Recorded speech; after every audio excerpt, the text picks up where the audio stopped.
Today we sit down with Dr. Erica O'Donnell, an accomplished veterinary criticalist who works at an ER and sees pretty much every medical emergency you can imagine.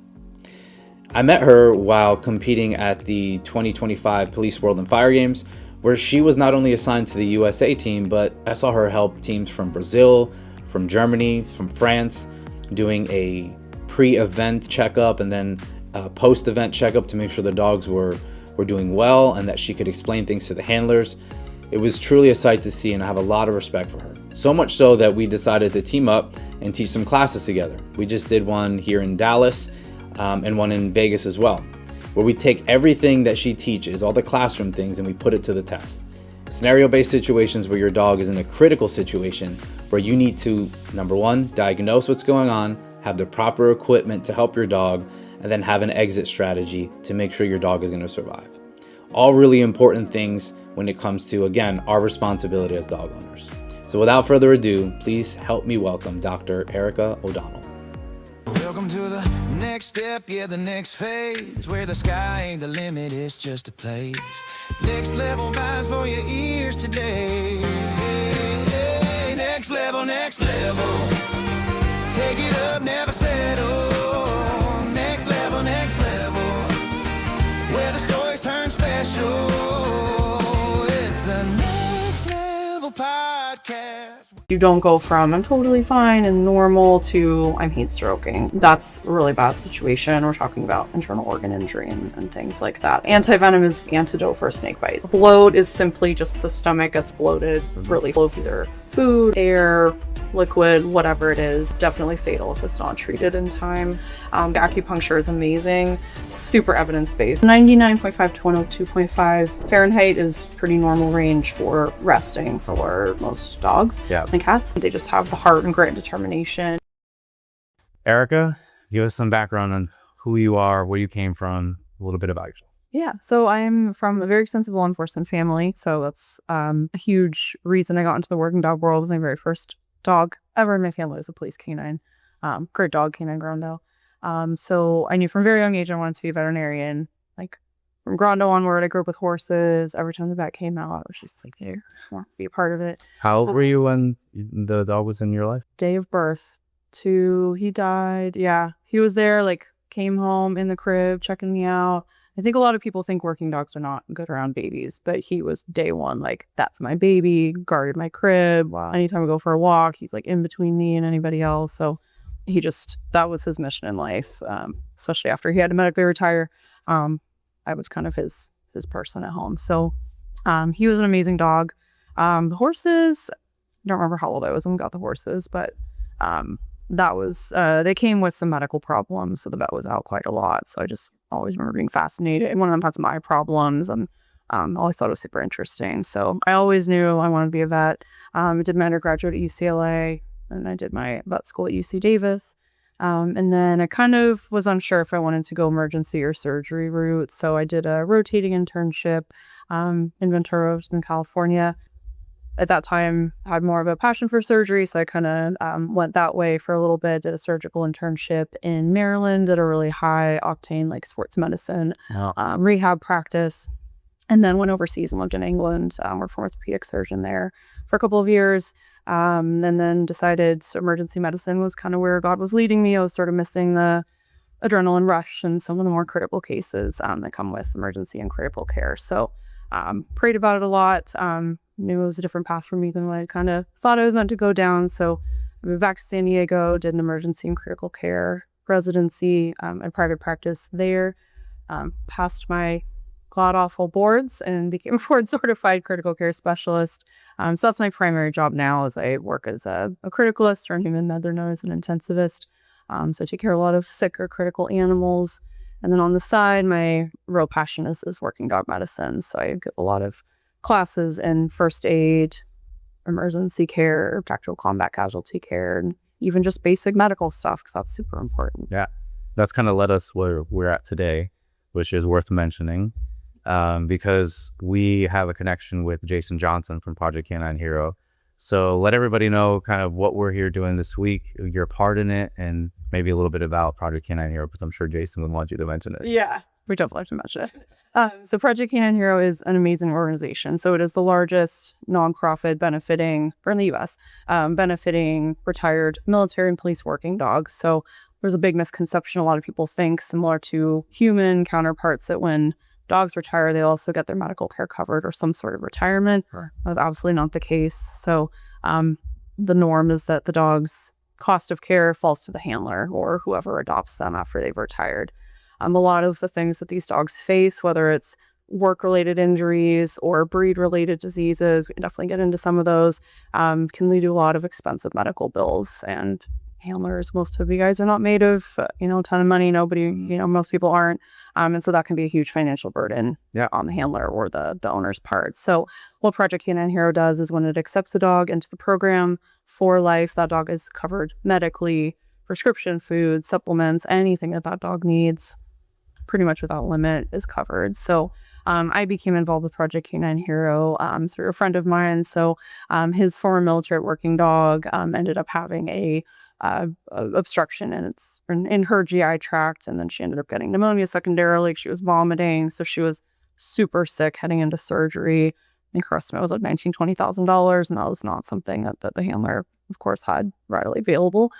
So we kind of worked some connections and found out about Jason, Project Canine Hero, and he, within minutes, was like, I got you, got the dog surgery, we saved her life, and she went on to live a few more years before she succumbed to, unfortunately, a different disease. But if it weren't for Jason, Project Canine Hero, she wouldn't have probably made it. It's amazing organization. There's a whole podcast there, if you've missed that, with Jason talking about extensively what Project Canine Hero does, what he does, his role, why he wants to help military working dogs and police dogs. And it's an awesome opportunity to kind of get to know Jason behind the scenes a little bit, even though he's got a really, really long resume. If you can get through the first 22 minutes, you'll really enjoy the podcast. But let's talk about what you're doing now and some of the things. Is I know a lot of our listeners could be first-time handlers, and I know there's a lot of information there that they may not get in handler school. I went through 3 different handler schools, and every single one, I had a little bit of time, all right? And about 4 to 6 weeks, maybe there was one day, if I call it a whole day, of medical kind of education. And a lot of it was, these are the things you need to be aware of. This is common things that happen to dogs. But it was never hands-on. It's never like, this is what this looks like, now treat this. Can you speak to some of that? Yeah, so I've worked with a lot of different agencies, from local police to federal agencies to military, and a common theme. I've even had some handlers say, even like less than what you got, here is your dog, and if something seems wrong, call a vet, and that's it. And I'm like, well, I don't know how to recognize maybe certain diseases in dogs. I don't know how to check my dog's vital signs. Like, they don't even know what vital signs are. So something that I teach in my medical care courses, there's a portion where we talk about even just how to do physical exam on your dog. And what I tell my handlers is, every time you start a shift, you're doing a unit check on your vehicle, you should be doing a unit check on your dog, right? You're making sure everything is right and functional and working before you're getting into a scenario where things are not working, and then it can be potentially dangerous. What does that look like, a unit check on your dog? Yeah. Let's use that term. So for the dogs, I teach vital signs. So vital signs are things like their temperature, their pulse, their respiration. So do they have a fever? Are they cold? What's their normal? So a working dog that's on a track or really working a lot, muscle activities kind of increasing, they're going to have naturally a higher working temperature. So maybe your dog's working temperature is higher than my working dog's temperature. And so knowing what your dog's normal is, I know what my own dog's normal is super important. We talk about heat stroke and things like that. It's really important, especially the areas that we live in. It can get pretty hot. So heat stroke is definitely something we can circle back to. But knowing, like, is my dog heat stroking, or is it just this is normal and he's working, or is he laying there with a really high temperature? So that normal versus abnormal thing is something I harp on a lot. How are we checking that temperature, though? Yeah, you have to do it rectally. So yay. Every dog loves that. Some dogs are actually really good about it. Unfortunately, like, the ear thermometers are not as accurate.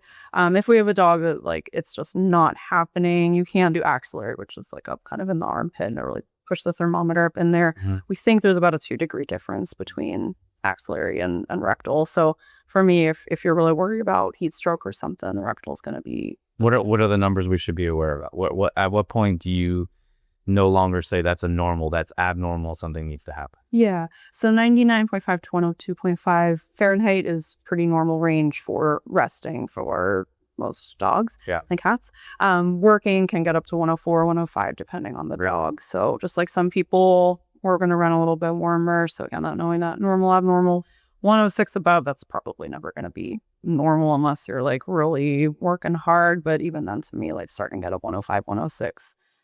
Is it a combination of things? It's temperature and something else you're seeing in a dog? And if so, what else? What are those things? What does that look like? Yeah, so I guess we can kind of segue into heat stroke or heat stress. So heat stroke and heat stress are when kind of our body's ability to regulate our temperature is surpassed. So to a certain degree, we can work out, we got a little hot, we sweat. Dogs don't really sweat except through their paw pads a little bit. So they dissipate heat by panting. So heat stroke can happen either if we are confining them in an area where they can't really get heat off or out of the environment. So in a kennel, there's not good airflow, things like that. Or if they're just working and working and working, we're not giving them a break, we're not giving them water. So both of those things can cause their temperature to rise to a point where they can no longer compensate for that. So most of the time in our working dogs, it's either on a really hot day, just, again, not taking breaks, just working them too hard. Unfortunately, we do see a lot of vehicular-related accidents where either dogs are left in the vehicles. A lot of units now have the like temperature alarms, but I've heard stories of those failing. So I also always tell my handlers never rely on that. And if you're going to have a dog in the car and the AC running, check frequently. Don't just leave them in there for a couple of hours. So for some horror stories of the dogs passing away because they were left in theaters and the alarms failed. And I've seen dogs kind of get to the point of failure as far as the heat's concerned on 80-degree weather where they're overworked. And so you think it's not too bad out, and for whatever reason they're having a hard time regulating the heat. Usually it's under tracking for a long period of time. So what do you recommend? Let's say dog temperature is 106. He's now looking for shade. He's obviously off. Maybe he's not responding all that well. His balance may be a little bit off. What are the next steps for that handler in that moment? Yeah, and honestly, what I teach my handlers, because heat stroke is the most extreme side of heat injury. Like heat injury and heat stress and all these terms is a spectrum, right? So we're going to start with like heat injury. So that's where your dog's starting to get a little warm. They're shade seeking. Sometimes it's even as subtle as like you send them on an out and they don't want to either go all the way out, or you're calling them back and they're like, I don't want to come back. Or they'll do this kind of circuitous, like, they're trying to avoid coming straight back because they know that they're getting a break when they're kind of doing that. So subtle things like that. I even had a handler tell me a story where like his dog just kept like trying to sit behind him and try to sit behind him instead of, plotzing or heeling. And he's like, what the heck? Like thought the dog was being disobedient, but the dog was actually trying to get into his shadow. So it was only shade like out where they were working. So things like that, you're going to see that first. You don't go from I'm totally fine and normal to I'm heat stroking. So it's so important to recognize those early things. If you ignore those early things, then your dog's going to start panting heavily, maybe getting into what we call uncontrolled panting, which means like you hold up their toy or their tug or whatever their favorite thing is, and they can't stop panting. That's when they're getting really far along the spectrum. Yeah. And then heat stroke technically is when they start to get neurologic. So they're getting kind of wobbly. They're starting to have tremors, things like that. That's a really bad situation. We're talking about internal organ injury and things like that. So my best advice is take regular breaks, offer water. Again, knowing your dog. Like if your dog's normally like, out and back and very obedient to you, and he's starting to do some of these things that we just talked about, like those, they're a sign to be like, hey, maybe let's stop working and offer water in the shade. If they're starting to get into that more like uncontrolled panting or checking their temperature, it's high. The best recommendation, and there have been a lot of studies looking at, what are the best ways to kind of address that heat stress. So getting them wet and getting them windy. So we have this saying wet and windy. So even just room temperature water, working it down to the skin. So a lot of our working dogs are very thick coated. If you just dump water on them, they're just going to roll right off. So it's really important to work it down to the skin. Get a fan on them. Okay. And then the University of Pennsylvania did a study about head dunking. So I don't know if you've heard about that study.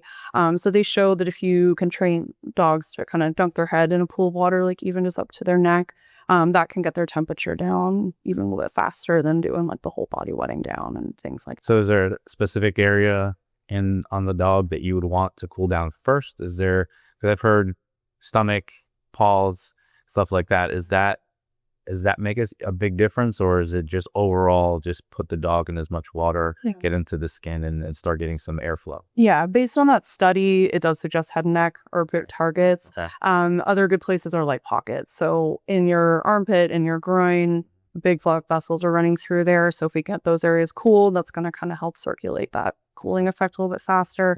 Yeah. There's a lot to be said for surface area as well, right? So the more surface area of that dog you're getting wet and windy, in theory they're going to get that evaporative cooling a lot faster. But yeah, based on some of the studies coming out, head and neck are important.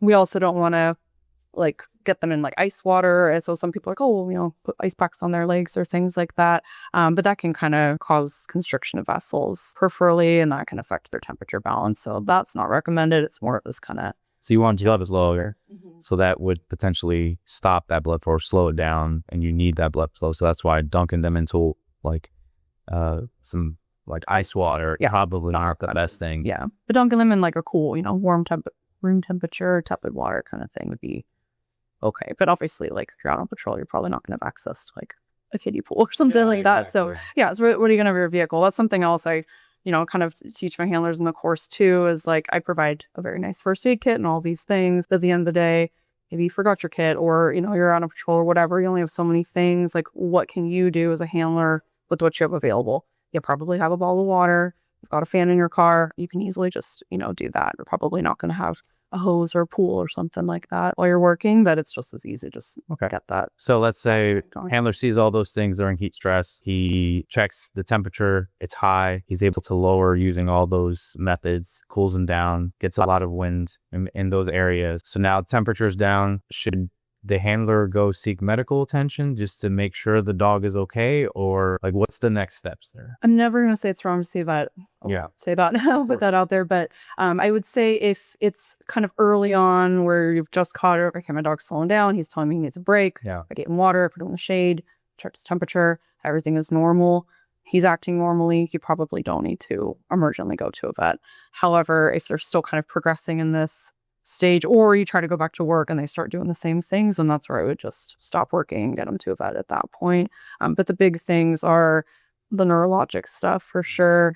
If that temperature is not coming down, and then if they're still kind of showing these signs of like the uncontrolled panting and things. So what are the things that you're doing as a vet now?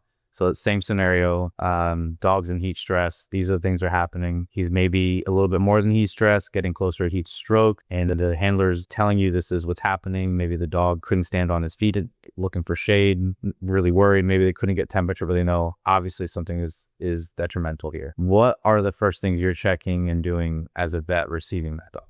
Yeah, so we get a fresh set of vitals first and foremost, especially if we hear I've had a heat stroke. My dog, maybe he's heat stroking. We got a temperature. Because another important thing is that we don't want to make them hypothermic, which is when their temperature is too low. Sure. Because there have also been studies showing that if they arrive to the hospital hypothermic, their mortality or their death rate is higher. So it's important to cool them, but not to the point where they're kind of going the other way. So we always check their temperature when they first get there. Depending on what we're seeing, we may get an ECG, we may get a blood pressure, or placing an IV catheter, we're getting them on fluids, checking some blood work. So some of the internal organs are really sensitive to heat injury, particularly the kidneys are a big one. Liver can feel that as well. Some have electrolyte issues. So we're usually checking baseline blood work, often hospitalizing them if it is a true heat stroke or they're having some of these blood work changes. So I'm just kind of supportively treating them. So let's say you're able to save the dog's life. You can confirm it was either at the cusp of heat stroke or actual heat stroke. Now, what does that recovery look like? And what are some of the things that potentially can happen to that dog if it maybe that's irreversible? Yeah.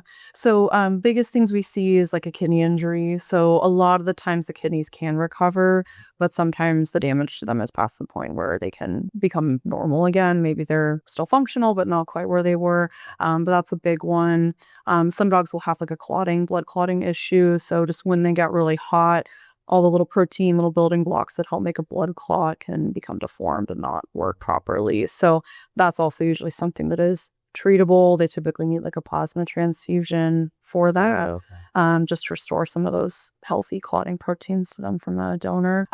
Those are probably the biggest things. Arrhythmias can happen as well. So most of the time in my experience, that's also not permanent, but there may be the occasional dog that has some heart muscle injury that's not recoverable. But most of the time, they're on a little antiarrhythmic for a little period of time, if anything, and they're usually recover. Long term, there is the theory out there that once a human or a dog has had heat stroke once, like they're prone to or susceptible to developing that again. There have been like stress test studies and like a lot on the human military side and just looking at that. So the challenge is that a lot of those studies were like either treadmill studies or where they could voluntarily withdraw. So the thought was that, well, it's like as the guys are kind of approaching this, like I'm feeling myself getting hot, like would they just say, oh, I'm stopping, and maybe it's not a true exercise intolerance, but it was just more of a like I'm feeling this these things coming on that I felt before, and I want to stop before it gets to where it was before. So it's hard to know for sure if that's true. But I do say for my handlers who have had dogs with heat strokes, I've had a few, just to be extra cognizant of working them too hard in the future, being extra vigilant about some of those early signs for sure. Are you a fan of sub-Qing the dog with fluids? And if so, first off, let our audience know what that means and whether or not you believe in the theory or not. Yeah. So what Steven's talking about is giving a dose of fluids subcutaneously. So basically kind of under the skin between the shoulder blades where there's all that loose skin, kind of putting a little bolus or a little backpack of fluids in there with the theory that like, oh, we're going to kind of preload our dog with a little bolus of fluids and get on our way. And that's kind of like pre-hydrating them. Also have been some studies looking at that too. And one, it's not going to prevent heat stroke. Okay. Two, the thought is that does that create a false sense of security, right? Yeah. You're like, oh, my dog's like had his, liquid IV, like he's fine. So there's the thought that maybe that leads to subconsciously us not maybe paying as much attention to those early subtle things in our dogs because psychologically you're like, oh, he's had his fluids, he's good. So I'm not a proponent or a fan of doing that by any means. If you're like, way out on a route or something like that and your dog's dehydrated, especially like the military handlers, teach them how to get a little backpack or the medics know.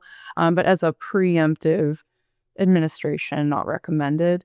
The other challenge is, thank God, more and more dogs are wearing vests and things for protection, but putting that bolus of fluids there and then putting a vest over that, it's going to be really uncomfortable for the dog, or you might not even be able to get the vest to close at that point. So yeah, definitely not something I recommend. Good to know. So one of the other things that we talked about that we see pretty often, besides heat stroke, heat injury, and in any which way, is snake bites. In Texas, where we're at, it's something that's pretty common, unfortunately. So I know that there is antivenom out there.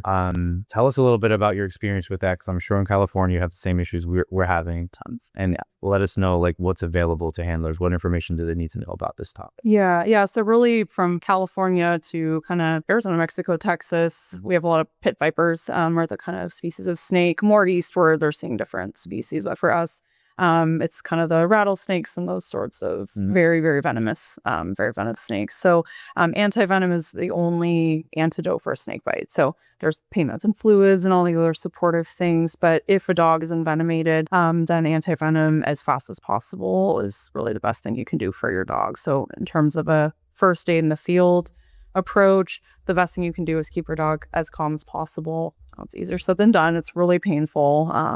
Had a friend of a friend be bit by a venomous snake, and he said it felt like someone was pouring like boiling water on his arm. Like it's super painful. So dogs are rock stars, but like it's still a very painful thing. So you might have to muzzle your dog. Like I always harp for my handler safety as well. If your dog is in pain, and like he can and will bite anyone, including you. So just err on the side of keeping yourself and your dog safe. Try to keep them calm. Get them to a vet. So don't tourniquet or ice or heat or any of these. Don't suck the venom out. Like all these old wives' tales. Yeah. So when they get to the vet, a lot of the times it's this very classic bruising and swelling. It's usually the face or a leg. Most commonly, had some dogs get bit on the tongue. Had other random places, but it's usually a leg. So or a face. Like the dog hears the rattle and goes to look and gets tagged, or they're just kind of walking by and getting venomated. So the antivenom as soon as possible is what we recommend. There are very classic physical exam signs, but sometimes we're like, oh, is this a snake bite? Is allergic reaction? Sure, we've all seen our dog get stung by bees and then faces blow up. So there are some very classic things we can see on blood work that do support a snake bite. So there's not like a snake bite test. But there are things that we can look for to say like, okay, these are things that I'm going to see with a snake bite. I'll let a bee sting. In blood work, can you see something different? You know, a snake bite, is there something, a measurable, some kind that suggests that it's a snake bite? Yeah, so there's a very classic change to red blood cells that can happen from snake venom. Snake venom is not the only thing that can cause that, but it is one of those things. So if you have a dog with a big swollen face and you see these red blood cell changes on like a blood smear under a microscope, that's really supportive. If we see those changes, you don't have any clinical signs, it's probably something else, but a bee sting is not going to cause that. There's other things like also clotting issues we can see on blood work as well. So that's another supportive thing. But a lot of times it's physical exam, we did see puncture marks, and we see these red blood cell changes or kind of check. So anti-venom as quickly as possible is the most important thing. So I think what a lot of people think is like, oh, the anti-venom is going to immediately make all the bruising and swelling go away, but that's going to take time for the body to reabsorb that. So the venom is binding up any toxin that's still circulating to keep it from doing more damage. And then everything that's already happened just takes time to heal. So some dogs need 1 dose, some dogs need 3 or more. It just really depends. So as a vet, how do you know how much antivenom to give a dog? How long are you waiting for some type of response, and what should that response look like? Yeah, a lot of it's subjective. There are like snake scoring systems. So when I get my medical class, I provide a copy of it. Not that I expect handlers to sit there and like snake score their dog. I just want you to get your dog to us. But just so that you're aware medically, like what are we kind of looking at in terms of, is this bite getting worse or not? I'm a super fan of objective measuring too, because I've had many cases where the doctor thinks the facial swelling is worse and nurse A thinks it's the same and nurse B thinks it's better, and everyone's arguing and trying to decide if they need more anti-venom. So measurement, the tape measure is something we'll often do as well to track that. And then some of these blood work things. So the red blood cell changes are called kinesites for the nerds out there. And the clotting issues as well. If those blood clotting tests are still abnormal, we basically just keep treating until those are normal. How often you're checking those things, ask 10 doctors, we'll get 10 different answers, but reasonably, we're usually checking. So I personally give my antivenom, I'll maybe check their clotting like 1 or 2 hours after. So I want to give time for things to equilibrate.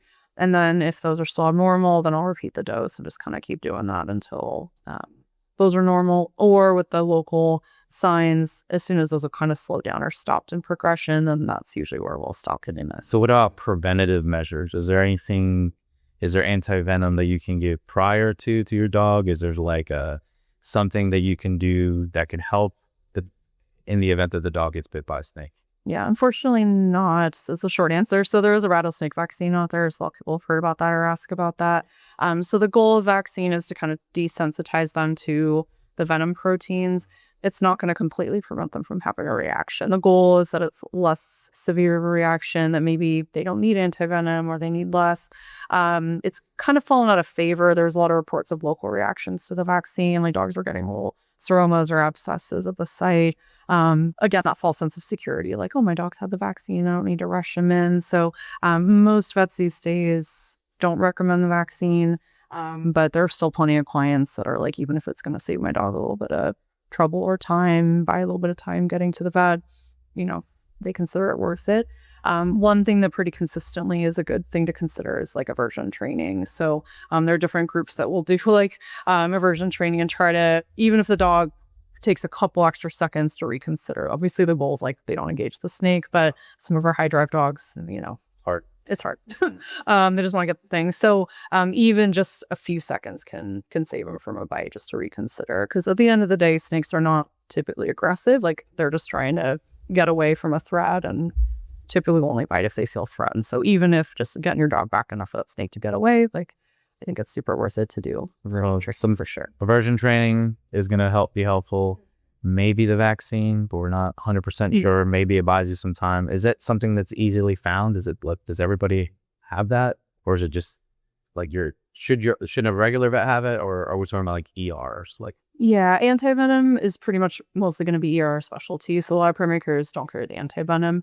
The rattlesnake vaccine, because it's fallen so much, out of favor is a strong term, but it's just not as commonly given. Even like 10, 15 years ago, everybody was giving it and most of the clinics had it. Nowadays, it's probably going to be a little bit harder to find. So if it's something you think you're interested in getting your dog on, you would need to contact your vet. And if they don't have it, figuring out where where I could acquire that from. Yeah, and I know we're talking about these like topics as though they're just a canine medical 101, but these are the things that actually save lives. These are the things that if you don't know and can't identify could really make a difference between life and death. One of the other ones that we've had in our group, personally, I've had a dog also had this issue, is bloat. Explain what that is and the actual definition or term that it actually is. Yeah. So there's a difference between bloat and GDV. So GDV is gastric dilatation and volvulus. A lot of people use that term interchangeably, so it can be a little bit confusing. So bloat is simply just the stomach gets bloated, really full of either food or air, liquid, whatever it is. The GDV or the volvulus is when that stomach gets really full and it actually twists on its axis. So GDV is the life-threatening thing. Most of the time, they're not going to die from just bloat. So it's really that stomach twisting. And the reason behind that is that when that stomach twists, it basically cuts off the inflow and outflow of the stomach and a lot of the blood supply, especially to the back half of the body. So when that happens, like immediately they can start going into shock and their circulation's really poor. It is definitely fatal if it's not treated in time. A lot of our working dog type breeds are just prone to it. So it's kind of those deep-chested dogs. The theory is that there's just a lot of extra room in those deep-chested. There's a lot more in the abdomen. So when that stomach bloats, it has a lot more room to twist. So some agencies, particularly some of the like special operations and military side, all their dogs get prophylactic gastropexies, which is when they kind of tack the stomach to the body wall on the inside. So that creates a third point of attachment. So it's exceedingly rare. I've had maybe 1 or 2 cases I can think of in my whole career where they were able to read GDV around their pexy. It's super rare. So typically once that's done, it prevents them from getting a GDV. So I definitely recommend it. Obviously you have to weigh, like, departments might not want to pay that extra cost. That's a couple weeks of downtime. The dog's not working. So a lot of departments are a bit hesitant to do that. Particularly for female dogs, you can get it done the time they're spayed. They're already going to be down to get spayed anyway. Or male dogs, it's obviously a separate surgery. So there are many departments that don't, want to do that or pay for that. But it is something, if your dog is not pexied, to be super vigilant about, because it is such a serious thing when it does happen. Being that it's so serious, is there something the handlers can do to prevent GDV? It is the science, has it got to the point where we have a clear understanding of what causes it, or are we still kind of not sure? Yeah, it's a great question. There have been a lot of studies looking at factors that predispose. Some studies say certain factors, yes, and then another study comes and refutes half of those. So it's there's a lot of different conflicting things out there, but pretty consistently, it's like the old wise tale our mom used to say, like, don't eat lunch and go running around, go swimming, whatever. But it is true. So especially if a dog eats really quickly or drinks a whole bowl of water and then goes running around, that big stomach is just primed to flip. So I recommend kind of avoiding excessive activity for at least a couple of hours after a meal if you can avoid it. Walking around, totally fine, but they shouldn't be chasing a ball or running up and down the beach or things like that after activity. A couple of studies have said elevating feedings, like feeding them high instead of down on the ground, prevents it. But there's other studies that say that there's not really a difference. So the activity eating time frame is pretty much the most consistent thing. And then also getting a pexy is going to be the only way to prevent that. So I remember hearing in handler school that if I get called out and my dog, let's say I get called at 1 a.m. and my dog was fed maybe at 12, so it's only been an hour since he's eaten, that obviously we say no to that deployment because the dog just finished eating. At what point do you feel enough time has passed where you would feel comfortable saying, hey, that dog is probably okay to deploy? Yeah. For me, a couple of hours is safe. In a large breed dog, it can even take up to 4 to 6 hours for their stomach to totally empty. But significant emptying is going to occur within the first few hours. So I think 2 at a minimum is reasonable to consider. Okay. So besides GDV, what are some of the other things medically do you think that handlers should really understand? Even though, again, it might sound basic, but that could be potentially life-saving to their dog. Yeah, I think, again, just coming down to the common breeds that are working dogs, or Mals, or Dutchies, or German Shepherds, they are prone to both developmentally and also just acquired throughout their working career, a lot of different orthopedic and neurologic diseases. So a lot of dogs will have arthritis later in life, or they may have like lower back problems. So very similar to human law enforcement officers, they also get a lot of like lumbar spine problems. So disc herniations, pinched nerves, all of the same things that they as a human handler are prone to as well. A lot of our shepherd breeds specifically can get something called lumbosacral disease, which is kind of the junction between our tailbone and our lumbar spine. There's a big space there on the big disc. We got pinched nerves there, different things. So just recognizing early on, like, hey, my dog's maybe less willing to jump up in the vehicle. They're less willing to hop up. Like, it's usually things where they're having to drive from the back end. Okay. Is a lot of the times what we'll first see early on. If you ignore that later on, they may start to drag their legs and scuff their nails and things like that. So that's another thing I teach my handlers is just like when you're doing your daily, unit dog check, like looking at their nails. Is there wear on one leg or another? Like, is the top of their nail scuffed?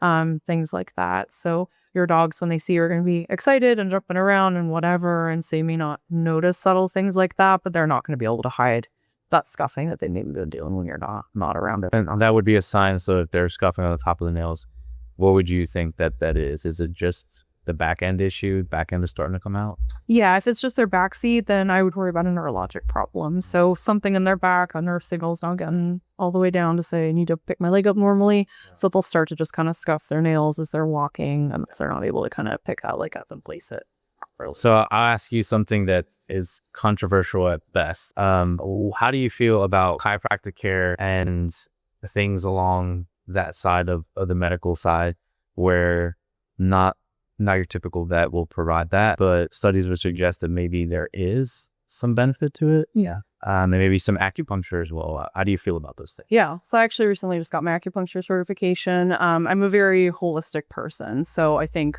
God created a lot of these herbs and things naturally. Like some of those things maybe even will work better than certain Western medicine. A lot of what we learn in our acupuncture course is how complementary those modalities are. So don't get me wrong. Like, herbs are not the end all be all for sure. Like there's plenty of times where, it's like we need our Western medicine and the herbs will supplement that. But so I don't want to give that idea. Yeah.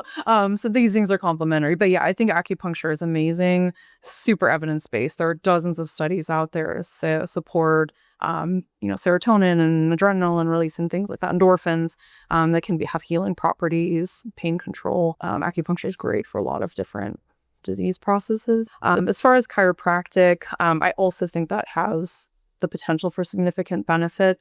What you have to be careful of, and same as with ourselves, there are plenty of people out there that say, oh, I'm a chiropractor and I do animal adjustments, and they're not certified. They didn't take a course. They have no idea what they're doing. And that can absolutely cause harm if there's someone that's not doing those things properly. So there are actual certifications you can very easily find online if someone is certified.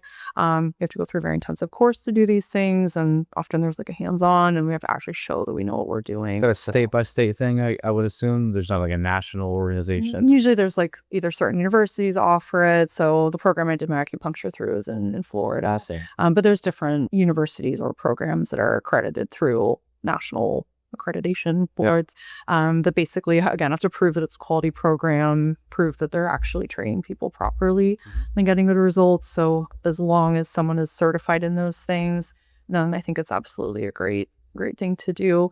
Another, I think, very underutilized area of kind of conditioning for dogs is like rehabilitation and conditioning programs. So, as human athletes, we warm up, we do our exercises, we cool down, we stretch, we do all of these things. Most of the time, we're getting our dog in the car, they're going on deployment, you're going from the vehicle to running or, tracking or whatever it is. And of course, given the situation, you have time for those things. But certainly, like on training days, I advocate for either setting up a relationship with like a rehab vet or someone who has experience with working dog, rehabilitation, sports medicine, to basically set up a conditioning plan where just like when you exercise, there's ways you can warm your dog up. There's stretches you can do, passive and active, strength building, core exercises, all of these things. Because we think of our dogs as like these firm missiles and they're super strong and agile. They climb 10-foot walls. But actually, I've seen quite a few working dogs. You do some core exercises with them and their abs are actually on the weak side. It's really surprising. So think about how good your dog is and how Bear's awesome. Yeah. Bear's perfect. But how awesome like your working dog is and how much further maybe we could get him as an athlete. They're doing proper conditioning. So I think setting up a good exercise program with someone who is certified to do so is also something a lot of handlers are not. How common is that? Because I've heard it before, but honestly, I've never looked past just my area, and I don't know anybody in the Dallas-Fort Worth area that does that. But is that a common thing, or am I just missing? I think it's becoming more common. There are some certifications in rehab practice for veterinarians. There's also like a board certified college in sports medicine and rehabilitation. So that would be kind of the gold standards if you can find a board certified specialist in that. But there's other certification programs that vets have as well. Technicians can get rehab certified as well. So it just needs to be someone with one of those qualifications behind them. So yeah, I'm sure a lot of the big like metro, big city areas should have at least one or two in the area. That's something that yeah, you have to look up online and just make sure that they're legit, because They're essentially like a personal trainer for that dog. Is that right? Like making sure that their core and all these other things are addressed, because I mean, their application could be so many different things. A working dog is such a broad term, right? It could be so many different things. But like you brought up the whole idea is sometimes their core strength isn't as strong as we'd like it to be. Yeah. I hear things like that and I'm thinking, okay, as a handler, as a trainer, are there things that I could be doing on my end to help condition those dogs? Or is there an exercise that I can do that is not going to be so intensive I'm going to risk injury, but it would be good and beneficial for the dog? What are your thoughts? Yeah, absolutely. There's tons of exercises, like even simple like sit to stands or home cookie stretches where you kind of take a cookie and sort of make them turn to either side. Things like that are super easy to do. You can make a little cavaletti pole kind of thing out of like broomsticks. Like these are all things that you can do in your house. It's different exercises. Usually we'll outline a plan that says, here's your exercises and how often to do them. But these are things that like, other family members at home can do with them. You can do with them. It's kind of a good bonding thing to do with the dog. But yeah, absolutely. There's tons of exercises that can be done for sure. Yeah. So you are in a unique situation where your love for dogs has gotten you into some really cool scenarios with meeting people, meeting dogs with very important jobs. I know that you have even adopted a retired SEAL dog. Yeah. Can you tell us about that experience and maybe what it's like to have a dog that's retired and still has all these instincts and desires to maybe work?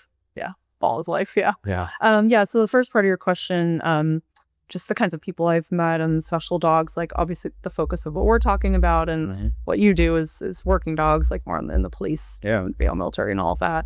But there are many other service dogs that I think is, people don't think about them as working dogs, but those dogs have a really special job. Like their owners literally depend on them to function in some cases. So I've absolutely had clients where it's like that, the human animal bonds, we all share that with our dogs to a degree, but I think there's something about dogs that serve that function or purpose for their person, for the community, for your police dogs or military dogs. There's just something special and really strong about that bond. And I've had many clients tell me like, I love this dog more than I love human family members. A couple times like in front of that family member. I'm like, okay, moving on. Awkward. But people love their animals, and there's just something very sacred, I think, about that bond. So yeah, I've heard so many personal stories. I think working in emergency and critical care, people are coming to you on their worst day. Like that's the worst day of their life, of their dog's life. I've heard so many personal things like, this dog is the last link to my husband who died of cancer years ago, or like when my mom died, I took this dog on and that's the last link to her, things like that. It's just like can break you. So it's hard in the space that I work in. It's a lot of emotions and a lot of things like that. But yeah, there's like, I could go on and on for hours about some of the special people I've gotten to meet, and it's always an honor for me when people are vulnerable and share that, because of course I'm going to try to save every dog and do the best for them, but you want to go that extra mile, especially for the dogs that are doing service and working.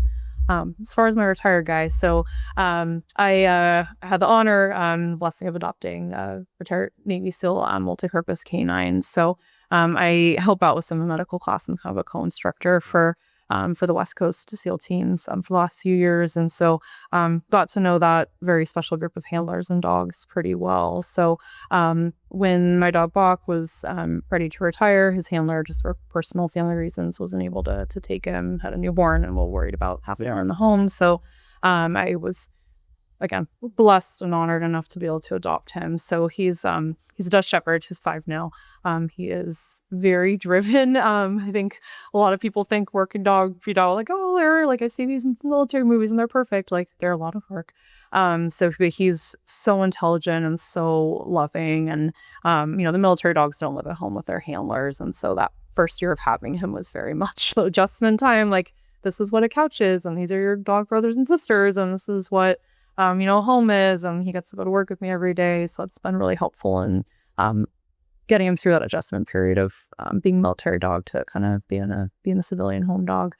But yeah, he's, he needs ongoing training, and these dogs, they need a job still. And so it's really important to keep him engaged and active and direct that energy into a productive and not destructive. But yeah, he's just been such a blessing. He's such a good boy. Well, he got lucky to be with you, obviously, because of your heart and your ability to, God forbid something were to happen, for you to diagnose and treat him. So he's in a good spot. So he's lucky to have you. Some of the other things that you do, which obviously interests me as well, is you teach some classes, kind of alluded to it a little bit. Can you talk a little bit about what you're teaching handlers and who your audience is? Yeah. So the class I've given is adapted from the either TCCC or TEC guidelines. So for those who aren't familiar, it's either tactical combat casualty care, or TEC is tactical emergency casualty care. So they're essentially, in a nutshell, a set of guidelines developed on the military side to minimize morbidity and mortality downrange in humans in the military, subsequently adapted to dogs, and then more stateside for both dogs and people. So the majority of the trauma care I teach is based on those guidelines, because they're very well established and studied and been adjusted over the years as kind of set of best practice. So that's what I sort of base that portion of the course on. So from massive hemorrhage to airway management, CPR, for dogs' head trauma, all of these kind of trauma-related injuries. And then what's special about my class as well, because there's plenty of groups that do the medical stuff, and some are not vets, and but they're more military medic kind of side of things. So they can present that information very well as well. But for me as a critical care veterinarian, what I find super important as well, and I teach in my class, is kind of this how to do an exam, recognizing normal and abnormal, talk about vital signs, talk about how to do an orthopedic exam. So obviously, like, you're a handler, not an orthopedic surgeon, but I do like you to at least know, like, these are the joints in my dog, how I feel them, certain things like ACL tears are common. So how you can kind of feel for some of those things. And then there's a portion of my class where we talk about diseases. So rattlesnake bites, allergic reactions, we talk about the GDV, all of those things. And at the very end, I like to get each dog out individually with the handler and do like a one-on-one. So I'll do an exam. Usually part of the course fee, I'll do an exam. The number of times I've found things that, were missed on their last physical or whatever. So I always do an exam, and then I have the handler. Okay, go ahead and practice an exam, and I'm here. So if you have questions, like, let's look at his gums. Like, maybe your dog has more pigment in gums than mine does. So let's find a good spot on your particular dog where you're going to check that gum color, and that helps tell us about circulation. Let's feel your dog's legs. Let's watch your dog walk, because some dogs have just a wonky gait normally, and that's just them, versus some have a wonky gait, and the handler's like, that's not how they normally walk, and then I'm going to look into that further. So at the end of the day, after the class, we always do this like one-on-one exam kind of practices as well. Yeah. Awesome.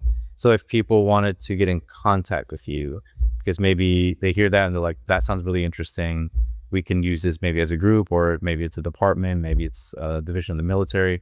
How do they get in contact with you so that they can move forward?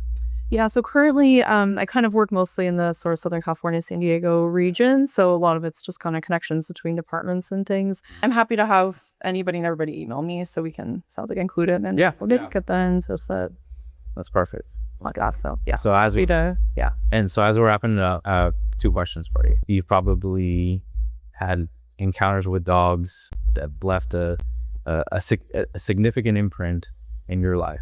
Like, give us a story or give us an idea of who that dog is. Yeah, I've had a couple. one that definitely sticks out in my mind. So this was during my residency. It was this little Jack Russell, and he, sadly, we think had a seizure. He was like playing in the ocean, and we think in hindsight he probably had a seizure and then drowned, sadly. So he got rushed to our hospital. We put him on a ventilator. He was on the ventilator for I think a week or a little over a week. And his owners were in the human medical field, and they were lovely. And it was super convenient because one was a respiratory person and one was like a radiologist. Wow. And so every day they would just come in and be like, what are the blood gas numbers? And let me see the x-rays. And like it was always a nice update. But the reason that they impacted me so much is because they were so kind. And every day they came in, because ventilator cases are really intense. They are 24/7 doctor and nurse staffed. Like there's never a time that they're alone because they're depending on this much. Like they're on life support essentially. So it's just a lot on the staff. And so every time these owners came in, they saw that and they were bringing food for the staff and just like really kind people. And then it just in talking to them day to day, because as a resident or you're there 24/7 sometimes, developed our mutual realized our mutual Christianity. And so we started praying together over him. And that was just like an extra special connection, because obviously they're not going to make that connection with every client, not just one's a Christian. But for me, as a very strong in my faith Christian, anytime I can make that connection, it's just that extra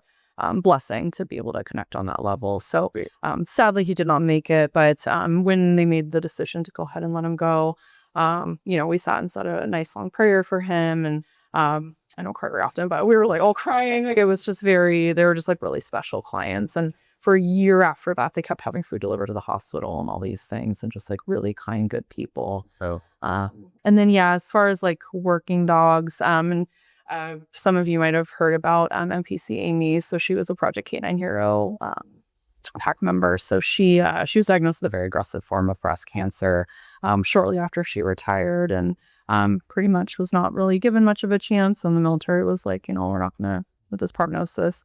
And so same thing with connections with Jason. He was, again, even in the face of this is not a good prognosis, was like, this is such a special dog. She was the first female SEAL dog on the West Coast. So she was just an exceptional teammate for the SEAL team. So without question, Jason took her in the program, and she was just such a special dog to so many of the handlers and even non-handler SEALs that had been on deployment with her and things. So when it was finally her time, it was just seeing that community come and say goodbye to her, and had a really, really honorable send-off for her and helping her pass. So that just from the standpoint of back to the working dog thing, like these dogs give so much for us and do so much for us, and they just have the heart and grit and determination, and they don't know that they're sick, and they just keep trying, and they're always just an inspiration for me. And just to see how she in particular impacted so many people was really special. That's awesome. So speaking of, you talk about a female dog that made a very important part of history.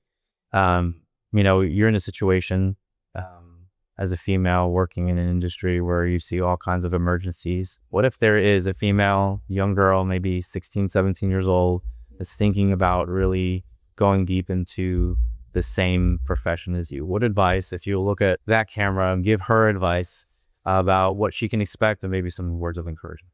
Yeah, I think veterinary medicine is the best job in the world. I think unfortunately in the day and age where prices are high and things are hard, there's a lot of burnout and things that we have to deal with that even, 10, 15 years ago wasn't as much of a problem. But I 1,000 times over would make the same decision to become a veterinarian. I know it was my calling. But there are plenty of people that think, maybe you grew up with a puppy or kitten and you're like, oh, the vet's this happy place, they get their shots and this is great. But the reality of it is, especially in emergency medicine, there's a lot of scary stuff and a lot of sick animals that it can be really hard, and talking about loss and having to help clients through that. So my best advice, if this is something that you think you really want to do, like get into a vet clinic when you're old enough to either volunteer, work, and just really get in there and see for yourself the reality of what the veterinary medicine world is, because the majority of it is not going to be cute puppies and kittens and animals that are well. So just really approaching that realistically.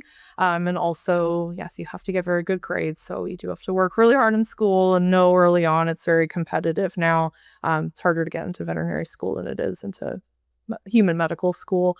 So just knowing early on, take the proper classes, do your research, just be prepared. And so my best advice is just get in there and get volunteering as soon as you can. Dr. O'Donnell, thank you so much for your time. Thanks for your friendship. I love the fact that you're so bold in your faith.